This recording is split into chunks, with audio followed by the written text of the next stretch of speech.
Halo semuanya, hari ini kita akan belajar mengenai ekosistem. Semua makhluk hidup memerlukan lingkungan tertentu untuk memenuhi kebutuhannya. Lingkungan adalah segala sesuatu yang berada di sekitar makhluk hidup. Sebuah lingkungan terdiri atas bagian yang hidup atau biotik dan bagian yang tak hidup atau abiotik. Bagian yang hidup di sebuah lingkungan terdiri atas tumbuhan, hewan, dan makhluk hidup lainnya. Bagian lingkungan yang tak hidup terdiri atas cahaya matahari, air, udara, dan tanah. Bagian hidup dan tak hidup di sebuah lingkungan saling berinteraksi dan saling bergantung satu sama lain dan membentuk sebuah ekosistem. Nah, jadi apa sih ekosistem itu? Ekosistem merupakan salah satu bagian di kehidupan dunia ini. Ekosistem adalah hubungan timbal balik antara makhluk hidup dengan lingkungannya. Ekosistem memiliki dua komponen, yakni biotik dan abiotik. Yang pertama, komponen biotik adalah komponen ekosistem yang berasal dari makhluk hidup seperti hewan, tumbuhan, dan manusia.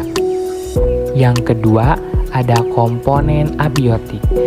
Komponen abiotik adalah komponen ekosistem yang berasal dari makhluk tak hidup atau makhluk mati. Contoh dari komponen abiotik adalah air, batu, tanah, dan cahaya. Ekosistem juga tersusun atas individu, populasi, dan komunitas. Individu adalah makhluk hidup tunggal, misalnya seekor ayam. Sedangkan populasi adalah kumpulan individu sejenis yang menempati suatu daerah tertentu. Contohnya populasi semut. Selanjutnya yaitu komunitas. Komunitas adalah populasi makhluk hidup di suatu daerah tertentu. Contohnya yaitu di ekosistem padang pasir, yaitu komunitas kaktus. Selanjutnya yaitu jenis-jenis ekosistem. Ekosistem yang ada di dunia dibagi menjadi dua, yaitu ekosistem alami dan ekosistem buatan. Pada ekosistem alami terdiri atas ekosistem air dan ekosistem darat. Ekosistem air terdiri atas ekosistem air tawar dan ekosistem air asin. Ekosistem darat terdiri atas ekosistem hutan, padang rumput, dan padang pasir. Selanjutnya, ekosistem buatan. Ekosistem buatan merupakan ekosistem yang diciptakan manusia untuk memenuhi kebutuhan sendiri. Contohnya yaitu sawah. Hewan dan tumbuhan juga dapat digolongkan menjadi beberapa bagian, sesuai dengan kesamaan makhluk hidup tersebut. Penggolongan yang dimaksud seperti berdasarkan alat geraknya, jenis makanannya, cara berkembang biaknya, dan sebagainya. Selanjutnya, penggolongan hewan berdasarkan pada jenis makanannya. Adapun pengelompokan hewan berdasarkan makanannya antara lain ada hewan herbivora, ada hewan karnivora, dan ada hewan omnivora. Yang pertama, hewan herbivora. Hewan yang termasuk ke dalam jenis herbivora adalah hewan-hewan pemakan tumbuhan dan mereka bukanlah jenis hewan buas yang berbahaya. Hewan-hewan yang termasuk ke dalam jenis ini hidup di daerah tropis yang sangat kaya akan tumbuh-tumbuhan hijau yang menjadi makanan pokok hewan-hewan ini. Contoh hewan herbivora yaitu sapi dan kambing. Yang kedua yaitu hewan karnivora. Hewan karnivora adalah hewan yang buas dan juga memakan daging. Hewan ini juga hidup di daerah tropis yang banyak terdapat hewan herbivora yang akan dijadikan mangsa mereka. Contoh hewan karnivora yaitu singa dan harimau. Yang ketiga yaitu hewan omnivora.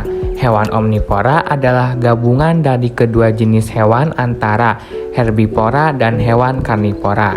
Hewan omnivora biasa kita sebut dengan hewan pemakan segalanya. Contoh dari hewan omnivora adalah ayam yang memakan biji-bijian tetapi juga memakan cacing. Sekarang kita akan membahas tentang daur hidup hewan. Hewan sebagai salah satu komponen ekosistem memerlukan lingkungan yang baik untuk berkembang biak. Perubahan ekosistem dapat mempengaruhi perkembangbiakan. Setiap hewan mengalami tahapan perkembangan tersendiri dan khas. Tahapan pertumbuhan dan perkembangan suatu hewan disebut dengan daur hidup. Di dalam daur hidupnya, ada hewan yang mengalami perubahan bentuk, ada yang tidak. Hewan yang mengalami perubahan bentuk pada tahap tumbuh kembangnya disebut mengalami metamorfosis. Berdasarkan perubahan bentuknya, metamorfosis dibedakan menjadi dua. Yang pertama, metamorfosis sempurna, dan yang kedua, metamorfosis tidak sempurna. Yang pertama, metamorfosis sempurna. Metamorfosis sempurna adalah ketika hewan mengalami perubahan bentuk yang sangat berbeda pada setiap tahap perkembangannya. Contoh hewan yang mengalami metamorfosis sempurna adalah katak dan kupu-kupu. Sedangkan metamorfosis tidak sempurna terjadi pada hewan yang mengalami perubahan bentuk yang tidak terlalu berbeda pada setiap perkembangannya. Hewan kelompok ini tidak mengalami fase larva dan pupa. Contoh hewan yang mengalami metamorfosis tidak sempurna adalah kecoa. Ada juga hewan yang mempunyai daur hidup atau tanpa mengalami perubahan bentuk. Contoh jenis hewan yang tidak mengalami metamorfosis adalah ikan dan kadal.